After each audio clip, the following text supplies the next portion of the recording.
বৃষ্টিকে উপেক্ষা করে শুক্রবার সাত সকালে বাজারে প্রশাসনের কর্তারা বাজারে জিনিসের চড়া দাম, চোখে জল ক্রেতাদের। বাজার নিয়ন্ত্রণে মুখ্যমন্ত্রী 10 দিন সময়সীমা বেঁধে দিয়েছেন।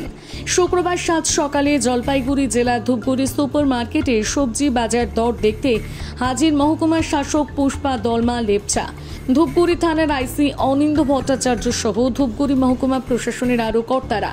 সবজি বাজারে জিনিসপত্রের দাম খতিয়ে দেখছেন প্রশাসনের কর্তারা।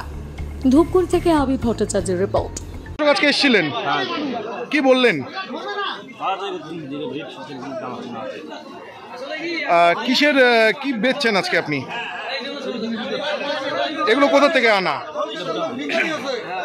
কি নাম আপনার?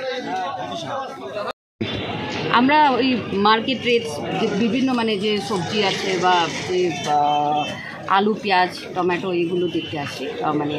একটা টাস্ক ফোর্স গঠন হয়েছে জেলা লেভেলে, সেই আমাদের অন্য দপ্তরও আছে, পুলিশ আছেন, লিগাল মেট্রোলজি আছে, ফুড সেফটি আছেন, ফুড থেকেই এসসিএফএসের ডিসিএফএসের ওনার রিপ্রেজেন্টেটিভ আছেন, আর মার্কেটিং থেকেও আছেন, আর আরএমসি থেকেও ওনারা। আপনার কোন বিষয়টাকে বেশি করে দেখছেন এখানে?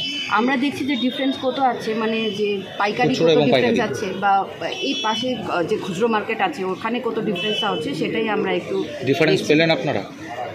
ডিফারেন্স তো হবেই, যে ক্যারিং চার্জগুলো এটা লাগবে, কিন্তু ওই ডিফারেন্সটা যেন কম থাকে, সেটাই আমাদের একটা।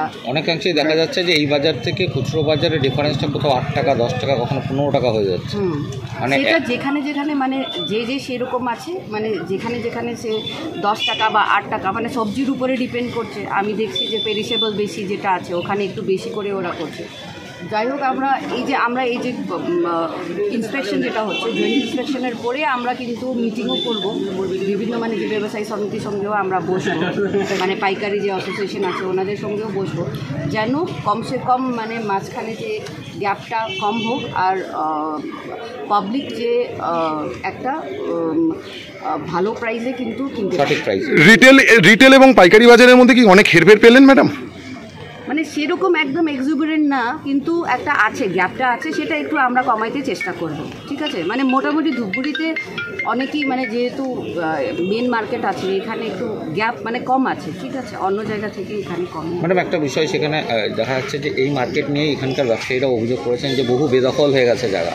আপনার কাছেও ডেপুটেশনও করেছিল, তো এই মার্কেটের বহু জায়গায় এইভাবে রাতের বেলা পড়ছেন কৃষক, আলাদা ইস্যু, কিন্তু এটাও টেক আপ করা হচ্ছে। অলরেডি ওনাদের কমিটি গঠন হচ্ছে, তো কমিটি গঠন করার পর ওনারাও ডিমার্কেশন করবে। ঠিক আছে, থ্যাংক ইউ, ধন্যবাদ।